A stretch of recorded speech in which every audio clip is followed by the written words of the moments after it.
Hello, everybody, and welcome to Off the Rack. I'm Sal. And I'm Tiffany. This is a show where we take comics from the past week, recap them, review them, let you know what we thought about them, and then give you recommendations of books that are coming out this week we think you should check out. We got a ton of things coming out this week that we're going to talk about. Tons of things that came out last week we're going to talk about. I'm very excited. A lot of events. We're hitting the ground running when it comes to returning and reacting to the pandemic. Marvel and DC are like, here's everything, Meh, kitchen sink, which is exciting and good because like things come out and I don't even remember that they were gonna come out. You know, I'm just like, oh, here's a thing. Oh, here's another thing. Here's part 2 of a story that just came out a week ago. Like it feels great. Yeah, I'm just ready to go. I'm happy to get more comics. It's hard on the wallet. Yeah, very much so.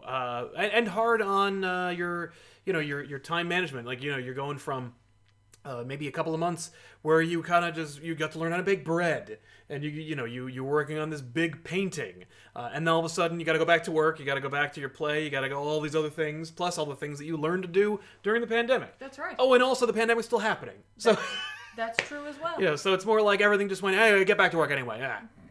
Very true. So boom, we're back. There's a lot of things coming out. But before we do talk about those books, we want to give you an opportunity to get some really sweet memorabilia for your wall places.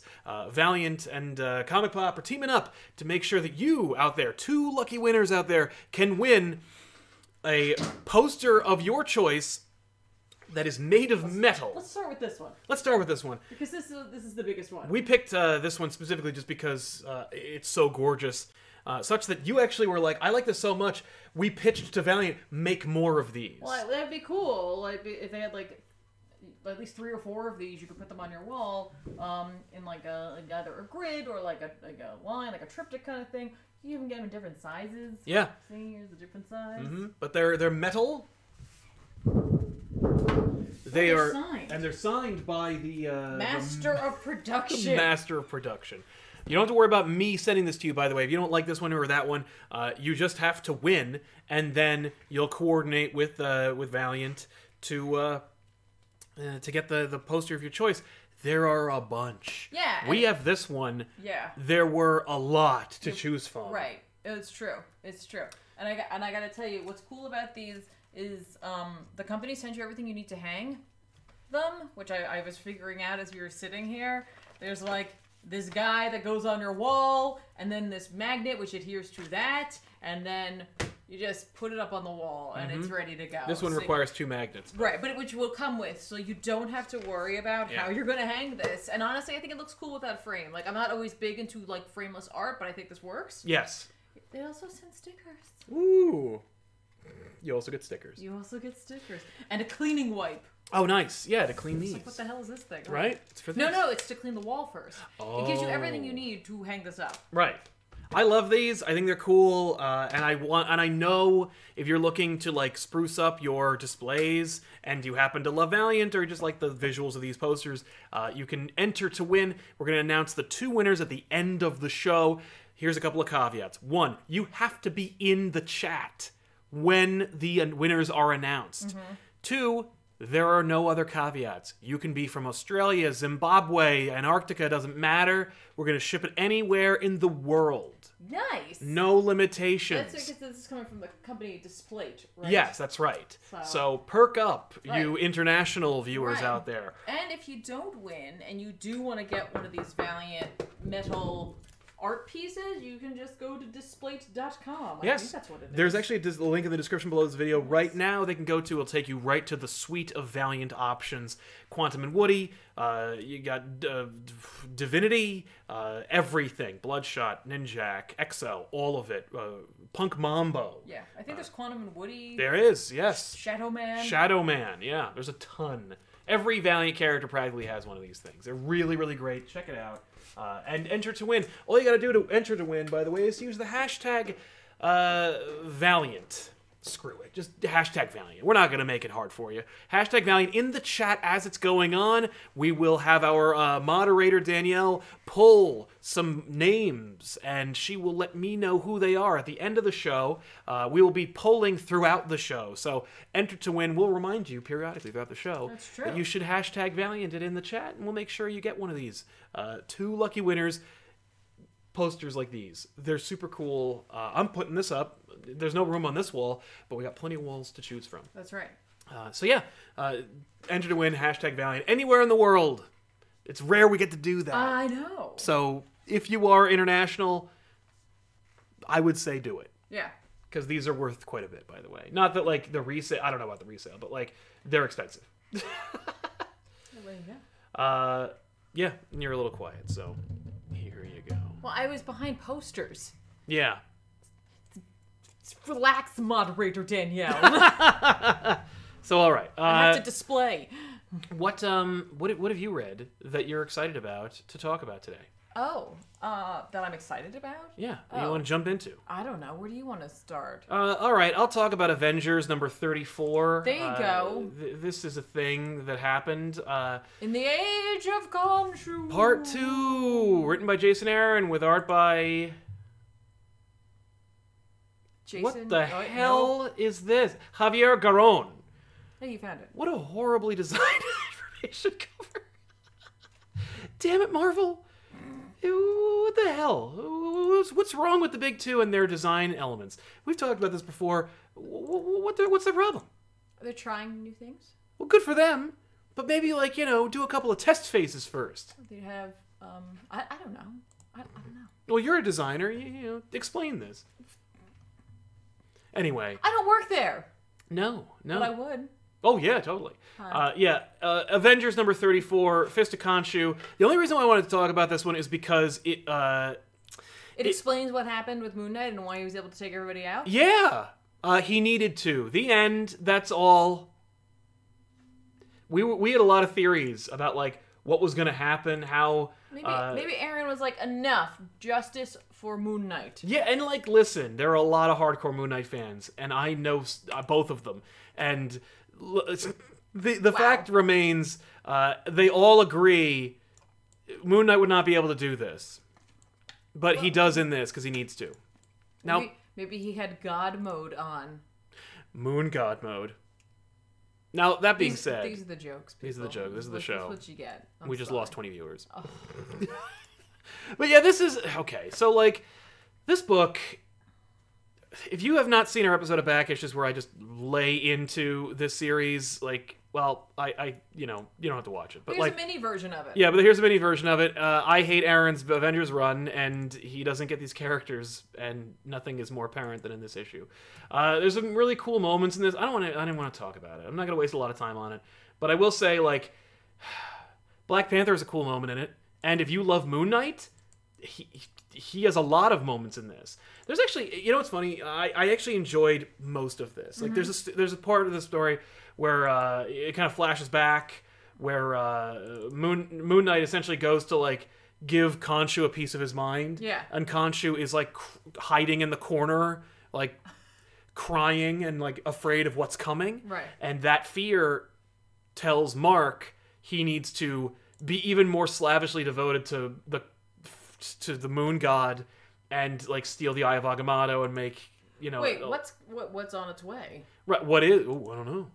It's coming, though. But, like, Moon Knight was just part of, like, a ridiculous, like, Hyborian Age style adventure with, like, Conan and, Agnes and all of them. Yes. Where Khonshu had to help them defeat the worm. Yeah. Now something else is coming. But don't get that confused with the big thing in Donny Cates's Thor run. Right. Or no. Right, or the fact that something's happening in Empire. Yeah, don't worry about that. Another big thing is coming. So wait. All right, so in Empire, is that this Avengers team? Yes. Where's Moon Knight? Not here. Interesting. Moon Knight's not on the Avengers. He just shows up in this book. Oh, okay. I haven't really been reading Moon Knight, so I thought he did, like, a classic. Like, I'll join and then... Yeah. No, he shows up. Right. And takes on the Avengers. Right. But that's not the thing that's on its way. No. Okay. It's another thing. Something else is coming. Pass. There you go. Don't waste your time with this That's run. a real shame. Because I do like Aaron. Yeah, his Thor run is excellent. Maybe that's it. Maybe he's not a team book writer. Like, maybe he just needs, like, a main focus of a character, and, like, he can develop other characters with them, but, like, if he doesn't have to balance a team, maybe that's where his strength is. It could be, because I have enjoyed Aaron in the past. You have as well. Yeah, for we sure. We have two very, very different sensibilities, too, so it's like, he appeals to a range of fandom. Yeah. Yeah, I hate it. Oh, he also frees Mephisto. What? He goes to Vegas, he frees Mephisto, and then kills him. That's kind of funny. That's funny! Yeah. That's really funny. Mm-hmm. That's funny. Yeah, but then immediately after that, somebody's like, oh, but which Mephisto? Whatever. And I'm like, oh my god. That's still funny. Yeah. Okay. Yeah. They just, we're done with the damnation finally! It's over! It's not, though. No. But but that is still, I get humor from that. That's, yeah. haha. There were a couple of, the thing is that Aaron is a writer. So, like, there are things in it that appeal to you or that happen that are fun. Yeah. And it makes a lot of sense. But, like, there are other things that don't. Yeah. And it ends on kind of like a thud, this issue. I don't even want to get into it. Okay. But it's like, meh. It's just, it ain't for me. Okay. But okay. I'm not gonna sing its praises or recommend it. No, that's fine. But, like, that Mephisto thing, huh? Yeah. Aaron is, like, practically cleaning house. I don't know, like, maybe not, I don't know, but, like, that is, like, I don't think there's really animosity at all. No. But, like, I think that's a little bit of cheek, you know what I mean? Where he's just like, okay, you guys decided you were gonna, like, completely undo the, you know, growth that Strange did and, like, do this whole thing. Yeah, well, I just undid your freaking event. So So bite me. Yeah. No, I mean, I would not be surprised if there was a little bit of that. That's okay. Yeah. Cheek. But yeah, I don't recommend it. Oh, that's fair. Okay. But I do recommend the weekly series from Tom Taylor, DCeased Hope at World's End. I'm a sucker for DCeased. I've talked about this a lot. You are. The more DCeased, the better. The fact that Tom Taylor writes all of them is, like, so fantastic. Is this the Taylor verse? It might as well be, right? Well, they seem to really like to give people their own imprints, imprint. Yeah. Even though they hate imprints. But no, Right. I'm glad that it is, like, something that you're really enjoying. Yeah. That's awesome. It's great. It's just more. Right. And this is, like, the stuff that's kind of the in-between stuff. Yeah, Okay. it's before they leave. It's before they leave for Earth 2. Right. The new Trinity has donned their costumes, and so young Batman, Damian, Yep. Cassie, and John, they go basically they go and they save Talia.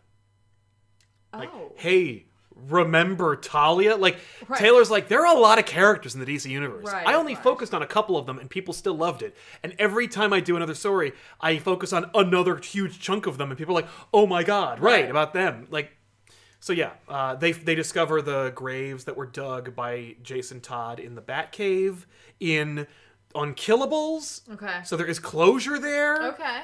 They now know about Jason Todd and how he made it. So Taylor's closing gaps. He's crossing stories over. Do they find Talia? Yes. Cool. I was imagining like an almost 28 days later kind of story that he might write, where it's like Raish was in the Lazarus pit. Yes. And he comes out and it's already happened. Right. He's like, hello? You know he's saving it, because I don't think Raish has come up yet. But I'm just saying, like, that's kind of like, that's Yeah. a little funny. So Talia and the Kang go to the Batcave, and that's where they discover her. Okay. And when they get there, they run into Stephanie Brown. Oh. Yes. Because Is she spoiler? What is she? she is spoiler Okay. for a couple of panels. Uh-huh. And she's like, listen, Damian, if you're going to be Batman, you're going to need a Robin. And she very quickly changes into the Tim Drake Robin costume. Well, the Stephanie Brown Robin costume. That's cute. I just have this here. Yeah, well, she probably just cracked the case and put it on. I know. The fact is, there is a great moment in here that's Tom Taylor being like, hey, these are my favorite characters. Right. He killed off the Robins in the first series. Okay. But he had Jason write the gravestones in Unkillables, but we get to see Jason's interpretation of everyone, all the Robins.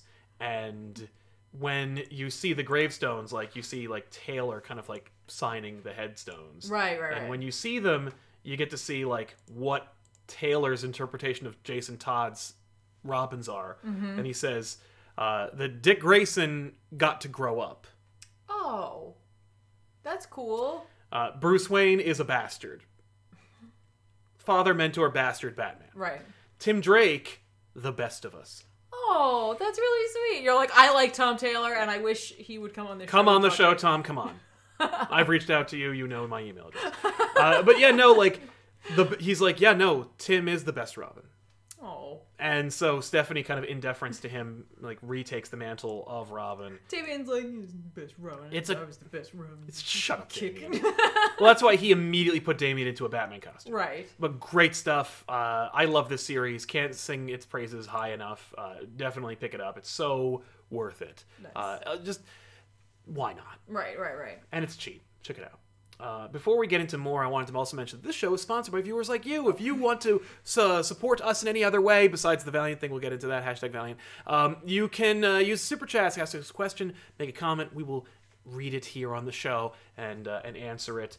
For example, I believe Brian Rollins was our first one who said, here's my weekly contribution. Strange Adventures has really got me more intrigued than death metal. Fair enough, and we'll get into both of those later on. We will indeed. I'm very much looking forward to talking about them.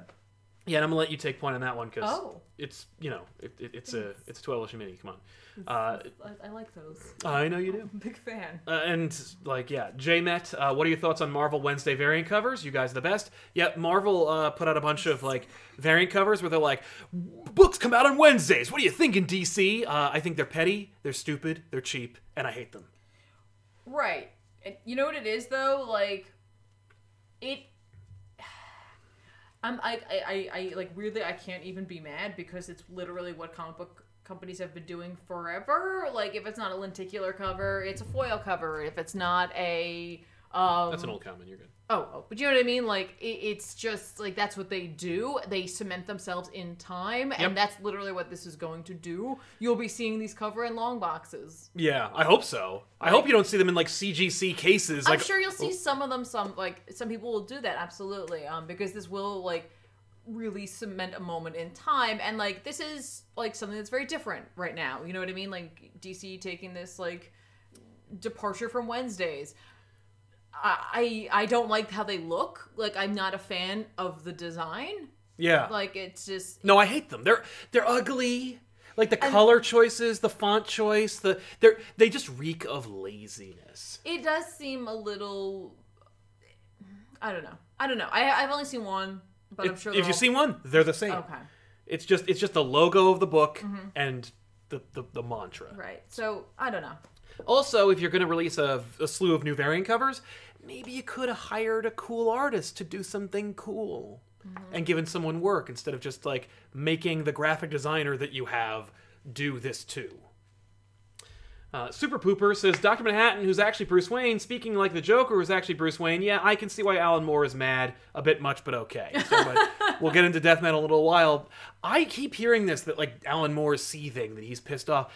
I feel like I have not read anything to support that Alan Moore even knows about this, much less talks about it. Well, you have to use scrying materials in order to find out what he's thinking. Yeah, we need to hold a seance or get the Ouija board out to ask him. I am not giving. I'm not throwing shade at Alan Moore here. I will, just because he can take it. I like to like poke fun at that because it's just so. It's like fascinating to me that like here's this like guy who's written some like really schlocky material, but also some like incredibly like brilliant pieces of literature. Yep.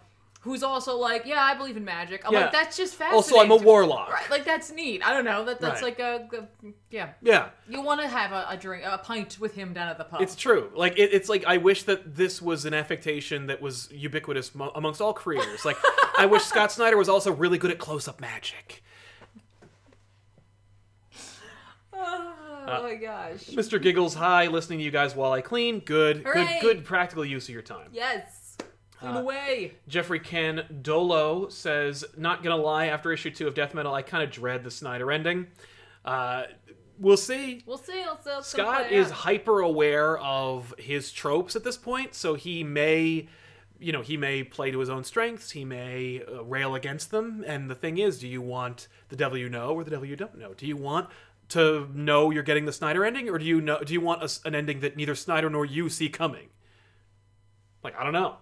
Well, there's something interesting about that, because that might be the ending that the story naturally would like to have.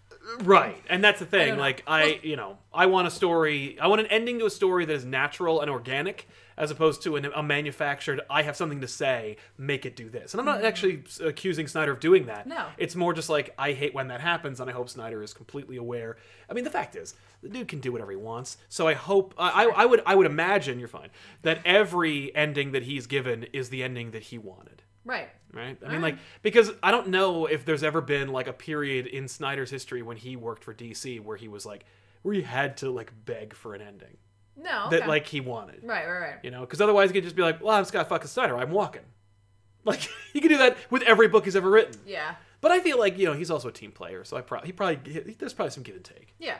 Dan V900, the Dark Ages announcement made me laugh since Marvel's finally just going to let Tom Taylor do an out-of-continuity story due to his success at DC with Injustice and DCeased. Don't die, Stephanie. Marvel announced Tom Taylor, The Dark Ages. It looks like what's that called? It looks like a metal map, and like in old age font, The Dark Ages. Okay, I'm already in. Right. Because that is so, regardless of the quality, listen, I am guilty of doing that thing where it's like, this writer is writing it, therefore I feel I have expectations of how good it will be. I'm trying not to do that, but like literally, like Tom Taylor. I was gonna say, like, the subject matter, like, even bad or good, is like could be schlocky enough that I love it, or Yes. could just be really well written that I love it anyway. But like, yeah, that's right up my alley. I don't know anything else about it. I've only seen the font. That makes me think it's gonna be like a 1602 kind of thing. And I hope it doesn't try to do that. Like, Hyborian Marvel. Yeah, well, it could just be that too. Like, just Conan Marvel. Right, but it'd be like, but you probably can't do that. But Yeah, you could. well, I'm just saying, I don't know. But it's just 1602. I do like Dark Ages though, because then you can work around, like, you can create your own lore. Yes. Instead of having to, if he wants to, I don't know. Yeah. I'm in. Right. I'm in. Doctor Strange's gonna be there. Oh, yeah.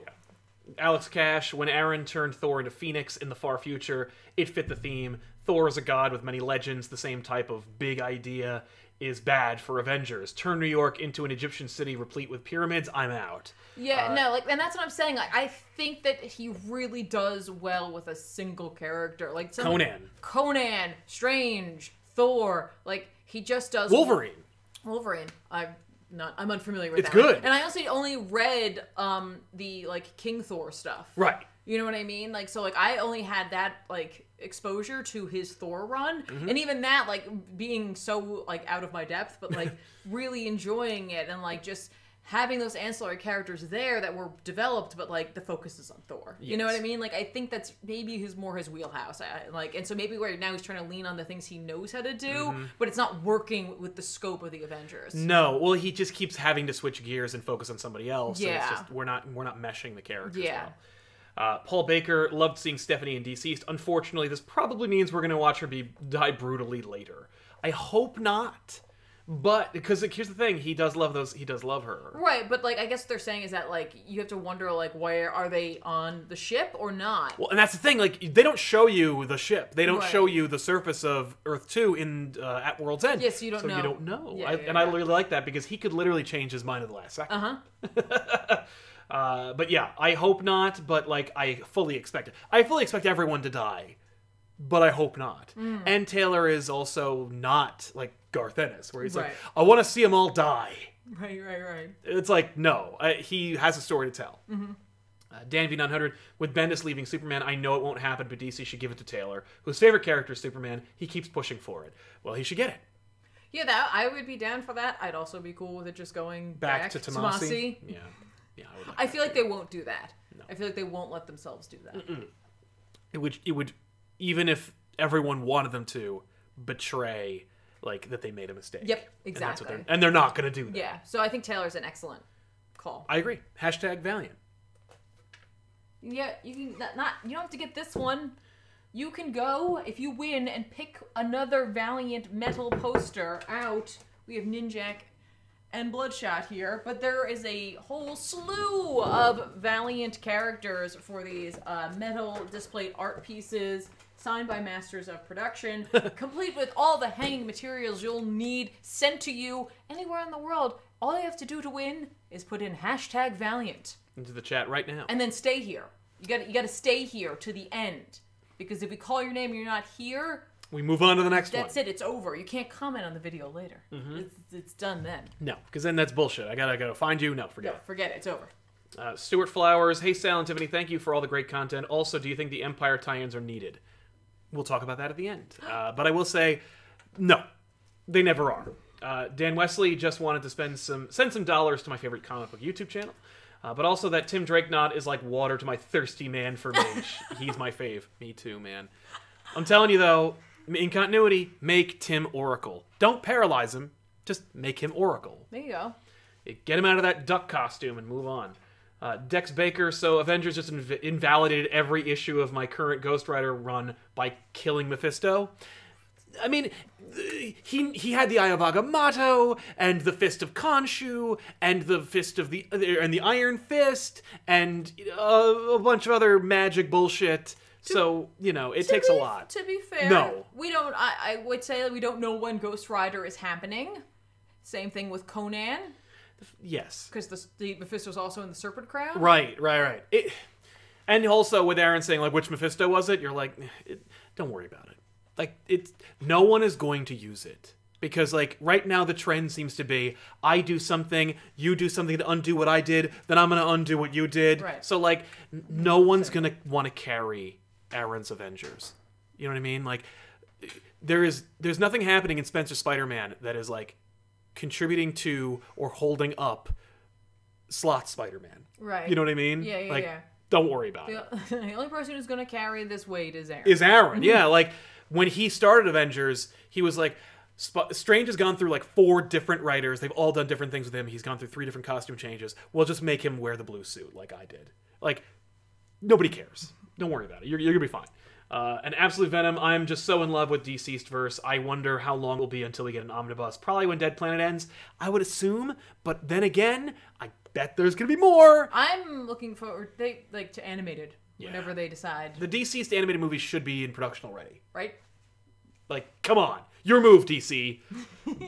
What's a book that you want to talk about now? Well, we just mentioned Conan, so I'm going to briefly talk about it because, you know, I've been really I'm like hyped on the Conan train. I will say Conan Battle for the Serpent Crown, there's nothing wrong with this book, but like literally remember last week when we were like, number 3 is coming out. And did I even read the first one? Did I read this? Did I read either of these? Apparently I have read both of them. Oh. And I was like, oh crap. Like, and then like I kind of started piecing it back together what had happened. And honestly, it's just been a while since it's come out. Yep. And, you know, this is like a, I guess I should mention who it's by if I can actually find that page. But while I'm looking for that, this is Saladin Ahmed and Luke Ross. Yes. This is just a classic kind of Conan adventure. Like, if that's what you're kind of looking for, like, if you liked Conan the movie, you know, where Conan is a thief, and, like, he has a plucky band of... Right. Or, like, he at least has a sidekick. Yes. But, like, mostly it's due to his desire to gain wealth. Right. That's the kind of story this is. Okay. It's Conan in the modern-day Marvel universe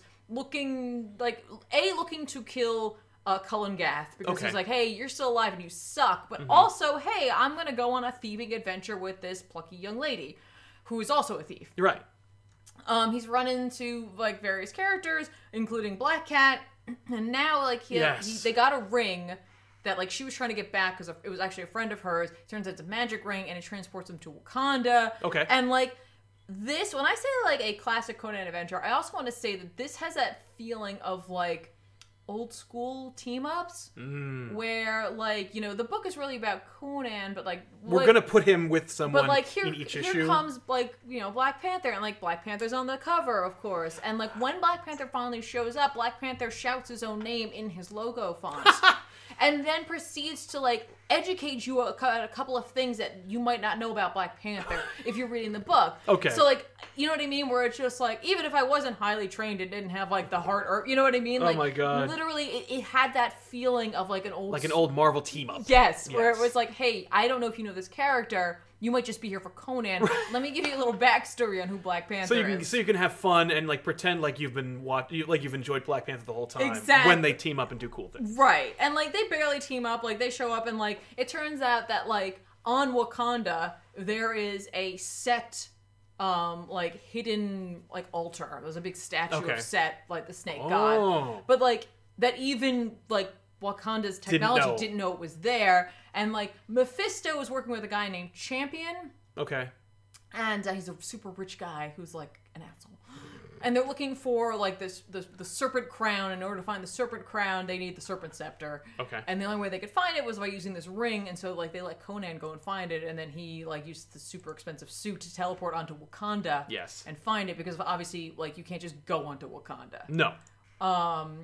And basically, like, Mephisto clearly has another greater plan, and like it's a rich guy working with Mephisto, and like they both think they have the upper hand, but like one of them's the devil and one of them's a rich guy. You know what I mean? Like, yeah. So you know, they do find the scepter. The guy shows up and he takes it away. Okay. And Black Panther's you cannot possess what I cannot take away. Yeah, and Black Panther's like, what the hell?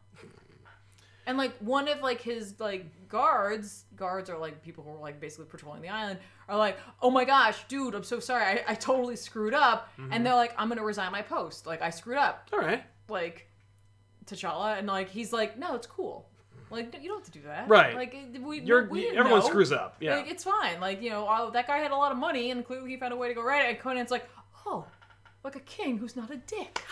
That's cool. Okay. And like Black Panther, he's like, that's rare. And he's like, as rare. And like Black Panther's like, as rare as a thief with honor. Like, haha, because they fought and then they fought together, like whatever. All right. So like that, it's just that. That's cute. It's that kind of story. So like, if fun. you were high on the Aaron Conan, like the deep dive into the character, that's not what you're gonna get here. But you are just going to get a fun, ridiculous, over-the-top Conan adventure where he's in the Marvel Universe. Right. And you get Black Panther screaming Black Panther in his... in his font. In his font. They like to do that. Like, he's got the pose and everything. Yeah, of course. He's like, ha-ha! Then you don't know the Black Panther! Yeah. Then you've never heard of the Black Panther! It is hilarious because his companion is also black, and, like, when they get there, like, she's like, whoa, we're on Wakanda, this is really cool. And, like, Conan immediately assumes that she has magic. And he's like, oh, you brought us here. And she's like, let me get this straight. You think black people have magic? No. That as a black person, that if I could teleport onto Wakanda, a scientifically advanced nation led by black people, my life would be very different. Right. Like it's really like funny, and like she's the right type of sarcastic to match wits with Conan, who's like who has no idea. Who has what that no means. patience for it. Yeah. And like in a way where he's like okay, now's the time where we all stop talking, and Conan broods and walks. Right. Like, it's that kind of thing. So, like I said, like, it's just, it is just a fun little plucky adventure. All right, I like that. Then at the end of the day, he probably will not, will he kill Kellen Gath in this? Probably not. Probably not. They're probably using him. Like, they're waiting for him. But, like, Mephisto's in this, which is why, like, I was like, oh, that's funny. Yeah. But, like, it's a Conan story, so nobody's really paying attention. Right, it'll be in the dollar bins in no time. Which is funny, though, because don't forget he was part of the Savage Avengers. Yes. Which is still happening. I've not read. No, I'd stopped reading that. Yeah. So I couldn't. I was like, nah. That's cool. So it's a recommend or not? I don't know if it's a recommend. I think it depends on your taste. If you're interested in Conan, you know what I mean? Like, if you're like, I love Black Panther and I want a Black Panther story, that's probably like, I don't think he's going to be in the book after this. I'm guessing this is like a... Yeah, I'm here now and then I leave. What is hilarious, though, is like, we went from Black Cat to Black Panther, and like, so Conan's like... Is he going to team up with Black Knight? Well, he's like, it's another cat a person dressed up like a cat. Yeah. Like, he's like, what is this? What is it? That's weird. Yeah. That's funny that he would acknowledge it. Yeah. That is also weird. Yeah, that's bizarre. All right, let's talk about giant-size X-Men Magneto number 1. Yeah. This is written by Jonathan Hickman with art by Ramon Perez. This is the most bare-bones explanation I could possibly give you is Magneto buys Emma Frost a house. And that's the book. Yeah. It's one of those issues where you're like, if you bought it, you're like, did I waste $5? Yeah, and that's the thing. Like, there's not a lot of story, but the story that's there is like, if you are a fan of the characters who are in this, you might enjoy some of the like dialogue and banter that goes on. Yes, but it was still $5. I really enjoyed the issue. Yeah, like I'm gonna say out loud, I really enjoyed it. I don't want you to misconstrue like my concern, for your finances with like a lack of interest in the story. I thought it was really well written. It clearly is important, but like, if you want to skip it, Magneto gets a special key from the bottom of the ocean that he doesn't care about what it does. But it will come up in the big Secret Wars-esque X-Men event that Jonathan Hickman will happen in a year or two. So, that's all you need to know, is that, like, Magneto got a neat key in an adventure with Namor. That's what happens in this. Also, Emma Frost gets a cool house. Right. And admittedly, it is super dope. Right. Is it dope because there's a Sentinel head in it? Yeah. Yeah, it is. That's exactly why. And, like, I'm not gonna lie, I got some low-key, they banging vibes. Yeah. From the, like... Absolutely. Everyone is. Remember, if a collection of mutants... in the vernacular is called an orgy. I know, but I'm just saying. No, but yeah, yes, Magneto and... Because, like, he doesn't...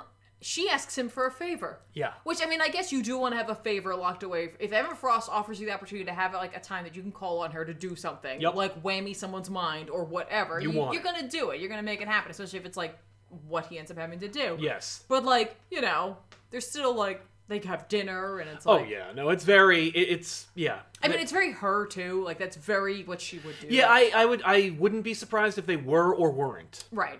Like, but I really enjoyed it. If you just want a cool... There's no B-plot. There's no... And it's just... Magneto is doing a favor for Emma. He meets up with Namor. They go on an adventure. Then he meets up with Emma again. Yep. That's it. And the house is made. And I promise you, the only thing that matters in it is that one day, later on, there will be one shot in this overall big event where Magneto's going to reach into his pocket. He's going to pull out this key. In his pouch. He went into a pouch. Yeah.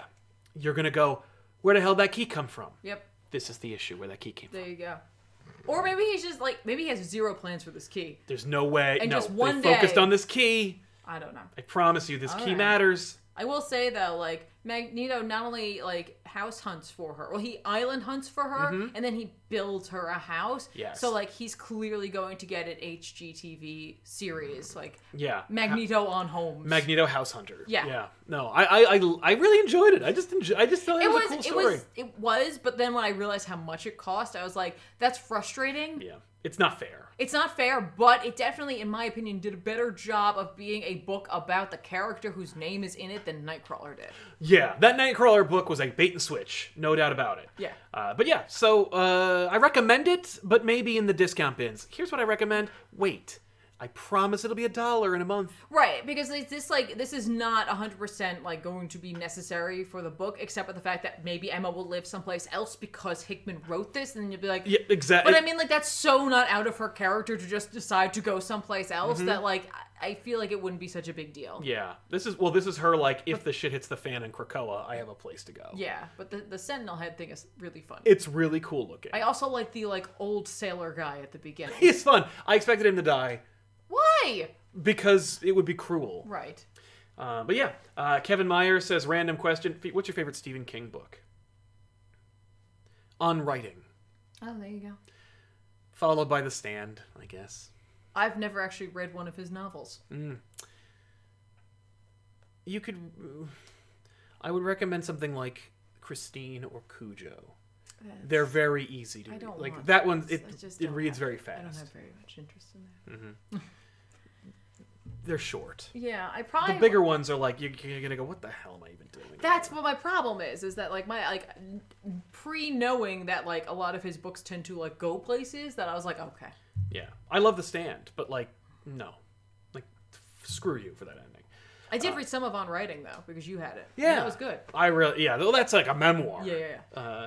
Ron Caterasano says, Tiffany, imagine a once and future spin-off that focuses on the myths and stories of other cultures like John Henry coming back into modern America. So, okay, so, like, I get where you're coming from, but the reason that this is so successful is because the guy writing it is English. Yes. And is passionate about that like mythology and like Arthurian lore and all of that, and so that's why this works so well, is because he has the know-how, the knowledge, and the passion behind it.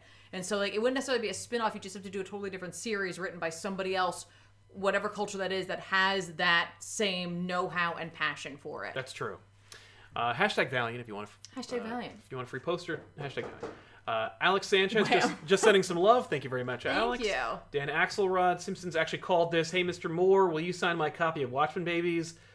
Please let Watchmen rest." Yeah. Yeah, Watchmen, we'll see. I was talking to Ethan about it. He was very upset. Yeah. Ethan's getting upset. Yeah. Jack O'Connell, hey guys, I hope you're both well with everything going on. I've kind of dropped off of comics for now.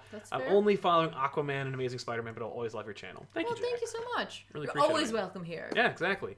There was a period in time in my life where I only read Wizard.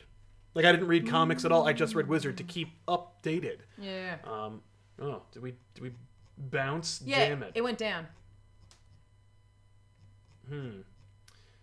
Uh-oh. There it is. Yeah, here we go. Denial says The Dark Ages. What is about 90s Marvel What is it about 90s Marvel comics? Ha ha ha. I like that. Jermox says, longtime fan who can finally catch the show live. Just wanted to show my support. Thank you, Jermox. Thank you so much. Really and appreciate it, hello. man. Yeah, welcome to the show, man. I made a SpongeBob-esque imagination. No one cares. It's one of my favorites. Tiway Vautier says, Tom Taylor has his own alternate universe in DCeased and Injustice. Has he ever worked in canon DC universe? What canon books would you want him to see him on? I think he has. I can't just throw out a book for you right now off the top of my head, but I believe he has. And I guess I'd put him on like Suicide Squad or any team book. Justice League would be great. Superman would be good. Batman. Literally, he's written all of them. Green Arrow he'd be terrific at because he loves that character. An Oracle book starring Tim Drake. Yeah, he'd be great at all of them. Detective, he'd do a Bat Family book.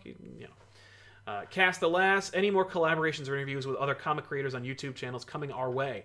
No. The only interviews you're going to be seeing in the near future are with creators, like comic creators. We haven't teamed up. Yeah, they said with other comic creators. Oh, I'm sorry. No, or other comic channels. Yes, comic creators. Yes. Yeah, stay tuned tomorrow for a comic book creator interview, and then hopefully by the end of the month we'll have something very special in the works. It's a cool one. It's a cool tomorrow. Yeah, tomorrow's very cool. I hope you watch it. Please do. Please watch it. Yeah, please. It would be. I'll know if you didn't. It would help us out. Yeah. But you might be interested. I won't be able to do anything, but I'll know. I'll know. But yes, tomorrow. Stay tuned. There's a hint in the Instagram stories right now about who we're interviewing. Is it? Yeah. Also, another huge thing coming up. If it actually coalesces, it's going to blow your mind. And then, like a week later, another interview that, if it happens, will blow your mind. No, it's not Alan Moore. No, it's not Grant Morrison. But yeah, we are definitely having more creators on the channel, despite the fact that they don't do nearly as well as like other shows we've done. But I don't care. But they're really insightful and they're awesome, and yeah. Yeah, I like making them and I like doing them, and I think you guys benefit from seeing them, and the right people do. So, Viv102 need Ethan review of Watchmen TV show. Yeah, I would love to see that. I would do it. I would love to record a show like that. He has no interest in watching it. I was going to say, I think that would require him to watch it. He would have to watch it, which he has not. Yeah, but I would love. If I could pay him to do it, I would. Kenneth Dowling, hey guys, you two are always the start. You two always start the week off right for me. Thank you. Oh, thanks a lot. That's our happy Monday. All-knowing Sage Sal, the beautiful Inquisitive Tiffany, I officially crown you team #SoGreat. Love you guys. Thank you, Kenneth. We really appreciate it. I'll take that crown. Yeah. #SoGreat. So yeah, more. You got any more? Yeah, I read Once in Future. This is like again a book that I don't like to spoil. Yeah, you don't want to belabor it. It continues to be freaking awesome and like drawn beautifully, and like it's just I just love it. Like this is the book I save every time it's time for us to read books for the show. I'm like, this is the one I'm going to save and enjoy it with my iced coffee, which is what I did today. It just looks awesome, and like I love that we're finding out like just the machinations that Merlin has. Where like he's like That's not right. They just introduced Merlin recently. Well, they introduced Merlin, and Beowulf is here, and like just what his plans are, and it was like so obvious when he said it out loud. I was like, oh. And like we don't even know the full scope of it. And that's what I really love about it. And I was like, oh crap. Yeah. And then there's like a nice cool reveal at the end. Nice. Like, oh, and now they're going to deal with this. Ooh. And I'm excited for this. Yeah. Because what this is probably means that this other thing is coming, which I was like, oh, that's scary too. Is that just what you're assuming is going to happen? Like, yes. You're just inferring? I'm inferring. Good. That's great. I am inferring. So I don't know anything, but I don't want to ruin it if you haven't had a chance to read it yet. It's just such a good looking book. Yeah. And it's so well written, and it's so much fun, and it's just action packed, and just, oh my God. Yeah. I don't ever want Dan Mora, like, to be off this book. Yeah. But I also really want Dan Mora to do other things. But again, it won't look like this 100% because some of it is just this crazy coloring. Yeah. You know what I mean? Oh, God. The coloring on this book overall has been fantastic. Oh, yeah. And even when it's not like crazy colors, like, it just looks great. Look how satisfied Bridget is here. Yeah. Anyway. Yeah. A book can be made or destroyed by its coloring. It can, and it's just such a great book, honestly. Once in future, if you're looking for an action-adventure kind of book that really weighs heavily on the, like, mythological, magical elements of things without being too that. Yeah, it's perfect. It's also just like it's cheeky. He's British. And I said that earlier, so he's cheeky. Give him a help. Give him a hand. He's British. Nice. This is Galaxy Quest. Yeah. Rab L, can't wait to see what you guys have in store for the channel. Love what you do. Keep on keeping on. Thank you very much. You too. By the way, we do the interview that's happening tomorrow. I cut out a segment, and it's only going to be on the Patreon. Ooh. So. Ooh. If you want to know. That means I'm not going to see it because I don't support you. That just felt like that would be weird. Yeah. It's weird when I give super chats. Yeah. I get called out on that. If I'm not on the episode, I give a super chat. People are like, "Are you just super chatting?" I'm like, "Well, I want my question read. I'm a fan too. I'm a fan too." Yeah, right. I read Amazing Spider-Man number 44 from Spencer and Jacinto. This is, I was giving Spencer a hard time last week where I was like, this better be part of the friggin' Kindred thing, and it kind of is. It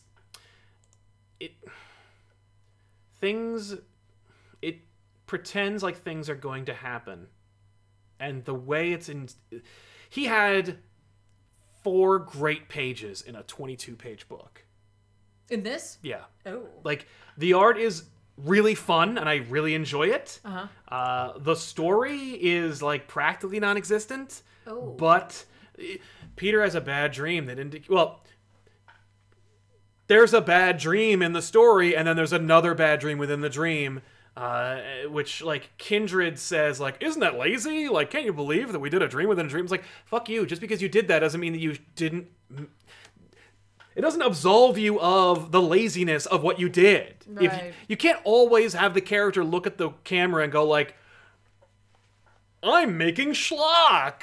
Isn't that silly? Like, no. It's not fun if you do that, especially if you've wasted like a year of stories indicating that you're going to do more stories. Like this issue, like, you literally could have read the first arc and skipped everything and then just read this and you would have missed nothing. That's a problem. Oh.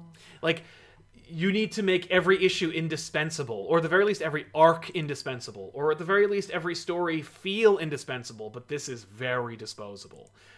The story itself, there is no story. Like, do we find out who Kindred is? No. No. But are you out? No. I mean, like, I gotta keep reading it because, like, I need to know what happens. Right. But, like, the big reveal, big moment in the story is that, like, Peter's still thinking about proposing to Mary Jane again. Remember when we did that, like, 6 months ago? Right. Well, I mean, like, it's like that's a big decision. I understand him still. So he did it already. Like, and we had 20 years of stories as a result. But like he doesn't know that. We know that this is gonna happen. We know that like he is showing you where we're going, and he's telegraphing where he wants you to think we're ending up. And at the end, like, Peter goes through this like crazy, scary dream. And then Kindred talks to you, and he's like, I bet you're wondering who I am, and where we're going, and why we're taking so long. And like, oh my god, I can't believe we wasted our time doing a dream within a dream. But I promise you, this wasn't Peter's dream. This was the Spider family's dream. And so he's like, hey, let's do some more things Sal hates. Like, instead of making Peter unique and special and doing a story about him, let's drag the rest of the characters that make him more and more redundant by, you know what I mean? Here's all the other Spider characters. I hate the Spider family. I appreciate that they exist, and I know that everyone has their own favorite characters. For me, every time you add another Spider character, you diminish Peter's specialness. But, like... I guess what it is like, there's something, like, cool there, and, like, maybe why it works with, like, the Bat family is because, like, they have the entire run of Gotham, and Gotham is such a dangerous, horrible place. Well, at least one of them isn't in Gotham, and one of them in this is, like, not even from this freaking universe. Right. But, like, having them all in New York, if they are in New York, like, that's, like, there's a lot of heroes in New York already, and so, like, I understand why it seems like it's unnecessary at times, but I do think it has done a lot to, like, bring, like, a lot of people in. Yeah. By having the Spider characters, because, like, there's something, like, intrinsically likable about Spider-Man, and then to spread it around, like, I don't know, it's kind of cool. And I remember talking about this, and it was an Instagram live show and not on this, which is why I was like, oh, I think I'm repeating myself. But, like, for me, I'm like, I get Miles, because Spider-Man has always been, like, head to covered. So you never know who's in it. And he could be anybody. But the fact is, he is, like, the whitest person on the planet. Yeah. So, like, you know, there's one thing to be like, Spider-Man can be anybody, but there's other thing to be like, if you know anything about Spider-Man, you know he's, like, a really white guy. Yeah. But, like, and there's another thing to say, like, well, make a character that is for you. Or like, Donald Glover loves Spider-Man. And for him, it's like, this is a character that I could be. But there's there's something intrinsically important about there being a character that looks like you and is from your culture or from your world. And I get that Miles is that, because and it's why he's more powerful as Spider-Man than, like, Mosaic was. Yeah. And, like, but why you shouldn't discount, like, Static. Like, Static is a unique character that exists, that caters to a particular demographic and makes people feel like, oh, that's my character, it's my hero. But why he's so successful versus why, like, why Night Thrasher isn't. You know what I mean? Well, it also, I think, helps with, like, when they were created and the, like, care that went into creating them. You know what I mean? Like, Miles has a really good backstory. Yeah. Well, Miles is a rounded character, and he could be anyone. Yeah. Like, you could have made him any character, and the origins and his appeal and his cast of characters and his supporting characters make him a rounded character that probably, for all intents and purposes, wouldn't have gotten the leverage and the legs to expand on that and give you those characters if he weren't called Spider-Man. And so I get why Miles works as a Spider-Man, and I understand and appreciate it, and I'm glad that like, he exists. Right. But then you have, like, 1,000 other characters. Like, you have 14 different Spider-Women, and the only reason why you do is because not all of them worked in the time when they were invented. Like, Julia Carpenter was a redundant Spider-Woman, but, like, Jessica Drew wasn't a very popular character anyway, and Aranya was another one because, like, oh, we needed to make a Spider-Woman who was younger, and now she's 20 years old, and Silk is that again because that's 20 years old, and then Spider-Gwen is that because Silk is 10 years old, and every 10 years you gotta make another Spider-Woman? Like, come on. And why do they? And none of them have anything to do with each other. And then to say, like, no, look at all these disparate characters that would never call each other or be friends, and they're all part of the same family because they all have the same goddamn power set. Like, that sucks. Right. And it's just it's all because the Bat family exists, and they all sell because they sell off of the coattails riding of the #1 best-selling superhero comic monthly every month. So you can't replicate that success. Anyway, it doesn't matter. The point is, like, he's like, no, like, Kindred's like, I bet you're pretty excited about me and the event that I'm going to be about. But hey, look, it's going to involve all the Spider characters again. Like that story that Dan Slott did at the end of his run. Remember when he shoehorned all of them into that? Like, yeah. God damn it. Like, the story maybe it will be interesting. We don't know. The story is well written. The issue is well written. It touches upon a few things that I really like. And it is telegraphing some things that I want. Peter and Mary Jane getting back together. The fact that he reminded you of it makes it go like, don't do it too loudly. Editorial will hear and make you not do it. But maybe you're just trying to cash in on me wanting you to do it, and that's why I'm buying it, because I'm so unhappy with this book and would never buy it. And, like, that's very cynical, but, like, that's the world we live in. So, probably that.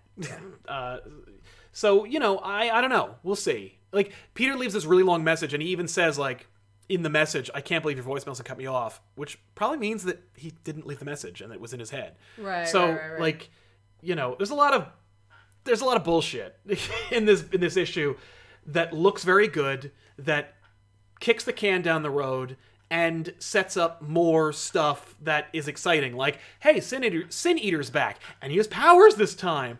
Okay, I guess that's interesting. Is it interesting? Do I care? I mean, like, hey, you know what? At least it's an original character from Spider-Man's past and not a new character that Spencer's like, I hope they make an action figure and movie tie-in character of this, so I get paid for days. That's cool. Right. Keep it up. Like, I want more. Like, but this issue was better than the last one, just not fantastic. Okay. So, you know.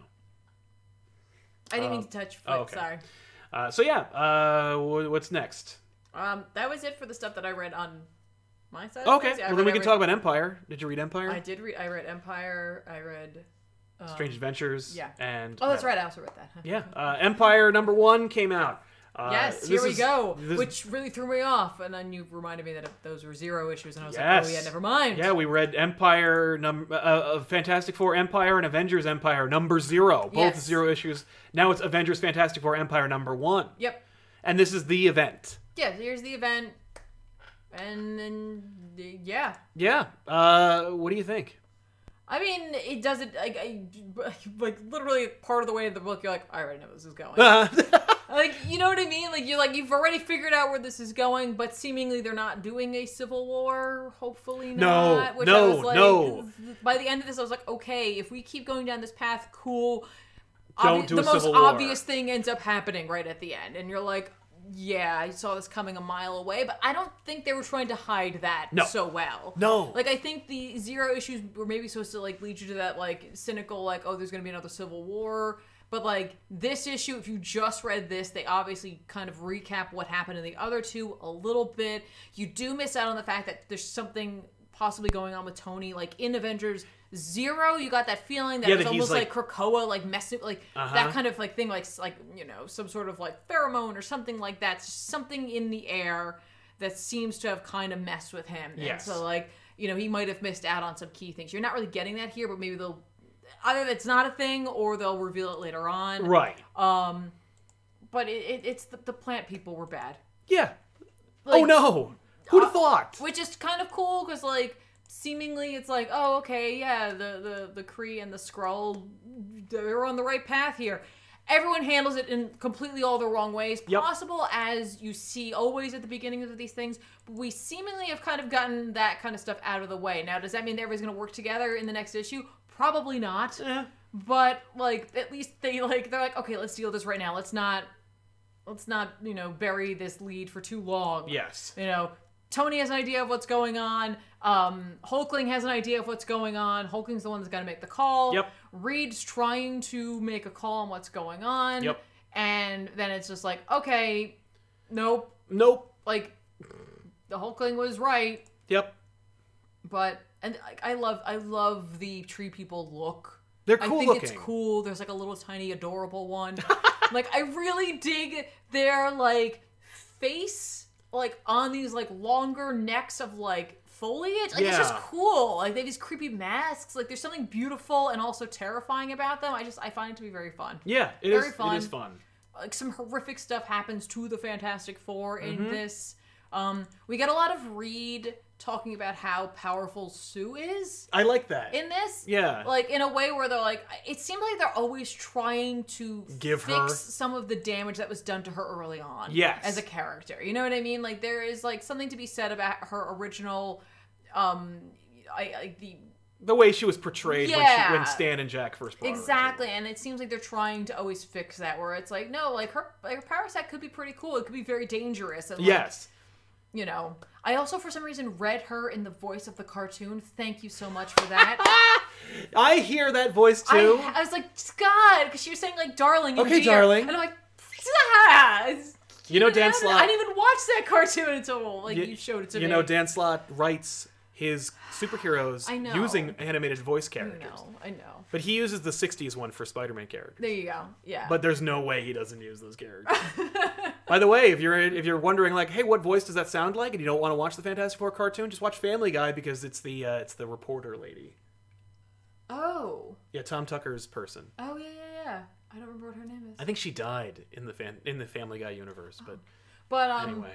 Yeah, we also get to see some like cool stuff. Like Ghost Rider flying a Quinjet. A Quinjet. And what does he do? The thing we talked about in our Avengers episode, where it's like, if he rides anything, it becomes like yep. Yep. Well, he has to drive it. He has to drive it, and it has twin pennant stare cannons. Which I dug that because like the idea behind that was they were trying to do this in a non-lethal fashion, and so they're just making everybody feel bad. Yeah, be scared, blah. And then Glory shows up, and it's like, nah.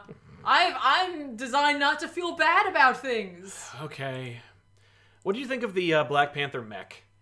I didn't initially realize it was a mech. Me the way either. It was drawn until he landed and was fighting, and I was like, oh. Oh, it's a mech. It's cool, like the weird razor blade claws. I mean, I guess for him, it's like everyone around him. Like, not that he doesn't have superpowers, because Black Panther does, but Black Panther's also, like, crazy smart, and so, like, I don't fault him for being like, if Iron Man can have a suit, yeah, I can have a suit. Exactly.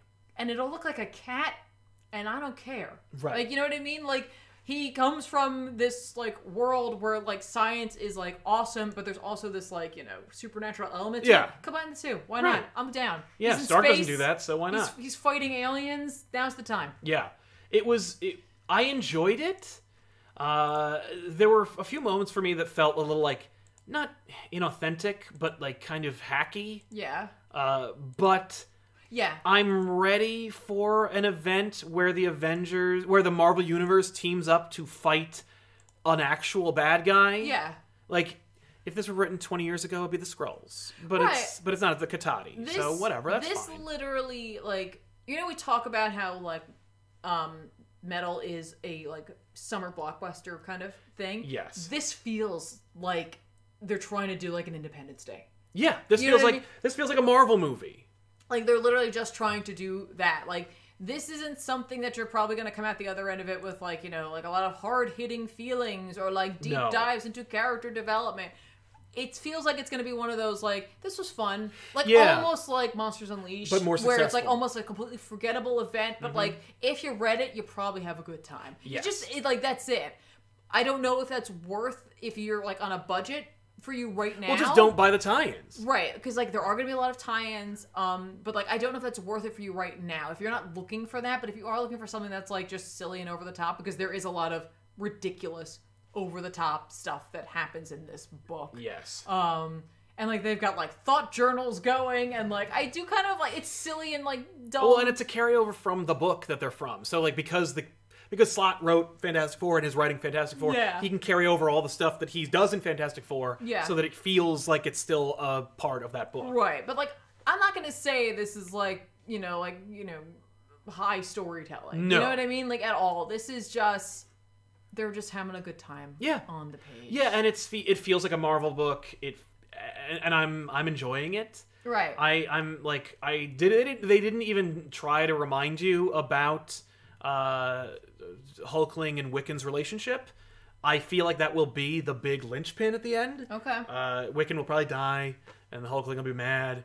Right. But like, the kids are there. They're going to be important. Those kids are also super important. With the other kids, which is funny because it's like, brother and sister. They're like, the Skrull and the Kree. It's a male and a female. You know what I mean? Like, so hijinks will ensue, I'm sure, with them. I'm sure that'll be the linchpin of the entire thing. Sure. Like, I'm sure it's going to be the kids and it's going to be Wiccan. Yeah, like, I'm just really hoping that, like, after this, that, like, everyone just kind of teams up to fix this. I agree. Because we kind of got the, like, whose side is who? Like, what are you doing there? We did that, but then it's over. Like, we're good. Yeah. Like, hopefully it's... Well, clearly. It's very clear. And I would be... If I were the Fantastic Four, I'd be pissed at the Avengers, but I would understand why they would have thought to do what they do. Also, they fixed She-Hulk, but only if she has, like, a special hammer. Yeah, and, like meditation techniques. Right. As long as they, like, shove the crystal into her body or something. Because, like, if you're going to add a... Like, She-Hulk is a weapon. She doesn't need a hammer. But, well, unless and I'm wondering if they're gonna use it against the Avengers and the Fantastic Four, because that was given to her by the Katati. So like I'm wondering if that wasn't like a way in order for them to like have also an enforcer of some kind. Yeah. Like I don't like we're gonna tell you need a weapon because we're gonna need a weapon. Exactly. And you're green. I mean, like it fits. Right. Like you're on brand for us in a way. Right. In a way. Yeah, it's cool. Like, it's silly. Right. Like don't get me wrong, it's silly and like.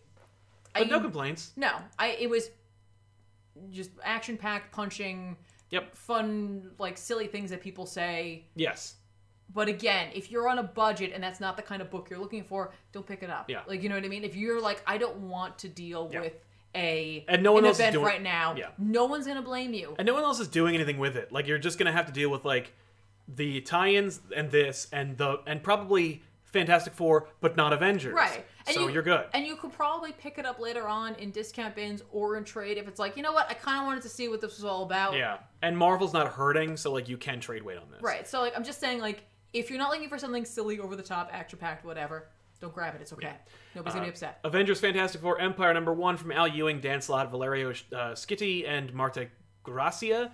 I'd say check it out. Okay. I'm thinking about the budgets at this point for people. Completely. Rab L, can't wait to see what you guys have in store for the channel. Love what you do. Keep on keeping on. I believe I read that already. Sorry I think about so that. too, but hey, double thanks. Yeah. Appreciate that. Super duper. Headass says, I love you guys. Just wanted to say you have helped me through a lot of difficult times. Oh. Whenever I feel down, ComicPop lifts me up. Thank you very so much. much. Super duper I Headass. hope things are getting better. Same here. Yeah, thank you, man. Guy of Steel, hey guys, been watching for 6 years, and I just wanted to say I love you guys. My favorite comics channel, always value your opinions and love for the books. Well, thank you very much, Guy of Steel. I like your name. And thank you much for sticking with us. 6 years. I like that. That's good. good. Been around a long time. Yeah. It's hard to believe. Thank you very much, man. Hashtag Valiant, everybody. Dr. Comic, hey Silent Tiff, loved the Batman Damned episode. Oh, thank you. I agree. Check it out if you haven't already. Thank you. I appreciate that. Appreciate that so much. I really enjoyed that conversation. Me too. It was good. It was really good. I had a good time with that. If you want to get your own metal displate Valiant piece of art in not even these characters. You can pick whichever one you want. You want to enter the giveaway for that. We're going to be picking 2 people at the end of the episode. All you have to do is put hashtag Valiant, be someplace on the earth where things can be like delivered to you, and you have to be here at the end of this whole thing. Yes. You have to be here. You have to be able to shout out into the chat, I'm here and I'm ready. Raj Patel, have a great day, guys. You too, Raj. Thank you very much. Dr. Comic, Tom King will write a Rorschach maxi series. I don't know how I feel about this. Tentatively excited, cautiously optimistic. I told Ethan about it. He doesn't like the idea. He wasn't even willing to hear and that's the thing, is that like if you are a Watchmen purist, before Watchmen, Doomsday Clock, it's all horrible. Yeah. If you liked before Watchmen, you're probably gonna be more excited about this because that's not Azzarello. King. I remember in 2017 on Twitter I said Tom King would write a terrific Rorschach book. Right, and I agree. And what's funny is that I'm over here like talking about how like Mr. Miracle is great, and like I'm really digging Strange Adventures, and how like he's taking characters that maybe aren't quite as beloved and like darkening them, of course, and so not everyone's on board for that necessarily. And then I'm gonna say this, which I'm like, I don't like that idea. Yeah. Mainly because of the fact that while I support Mr. Miracle and Strange Adventures, Anna Strange and Mr. Miracle exist in the DC universe and are used there, and they have their adventures and their stories there, and so like changing them up, like seemingly, for this for Mr. Miracle, questionably out of continuity. Yeah. Same with this, we don't know. I think it might be. I think it is. But like Watchmen is its own thing, or it should have been its own thing. And by writing this other book, now you're going to be informing the way people read that text. Yeah. Like Tom King or any other writer is going to be changing how people interpret Watchmen. Because it's really hard. And like even if you say like, oh, I'm not going to do that, not everybody has that like ability to separate the two and be like, I'm just gonna read Watchmen now. Like if you read that first, people come in the future. Yeah. Like, I read this Rorschach book. Let me read this now. Like now I have to take what I learned in here and I'm gonna apply it to that. And that's where I'm struggling with it. I think so. I don't know. Does it mean I'm not going to read it? Probably not. I'll probably will read it anyway because I'm a shill. I assume it's not about Walter Kovacs. Okay. But, it is still... It's still going to color things, I think. Like, it's still making money off of the Watchmen brand. Yeah. So who knows? I know, and we don't even know which Rorschach it could be. But even if it is a different Rorschach, like the way he depicts the world, yes, like even afterwards, it still affects how you read that. Yeah. Even Doomsday Clock does that. Yep, it does. You know what I mean? Like, absolutely. Mew O'Donnell says, speaking of Fantastic Four, what trade would be a good place to start? Love the damned episode. Oh, thank you. When it comes to Fantastic Four, I mean, like, we did The Coming of Galactus. It's a lot of fun. It gives you a little feel for, like, what the book is like, what the family is like. That's in the description of our episode, so you can click it there. But it's a lot of fun. That was in the Marvel Masterworks collection, I believe. But as far as, like, Fantastic Four goes, you can't go wrong with John Byrne's run. I enjoyed some of Mark Waid's run. That's pretty much it. I mean, like, there's a lot of Fantastic Four I really enjoy. But I would stick with, like, I would go with the John Byrne one. There's a trade I have called the Trial of Galactus. I don't know if it's called that anymore, but it's a fun collection of a lot of, like, John Byrne isms and stuff. I would check that one out. That's fun. Yeah. And I think that's it as far as super chats go. We're gonna get to more books as we go, which we should right now. Strange Adventures. Tiffany, tell us more about it. Strange Adventures, written by Tom King with art by Mitch Gerrits and Evan Shaner.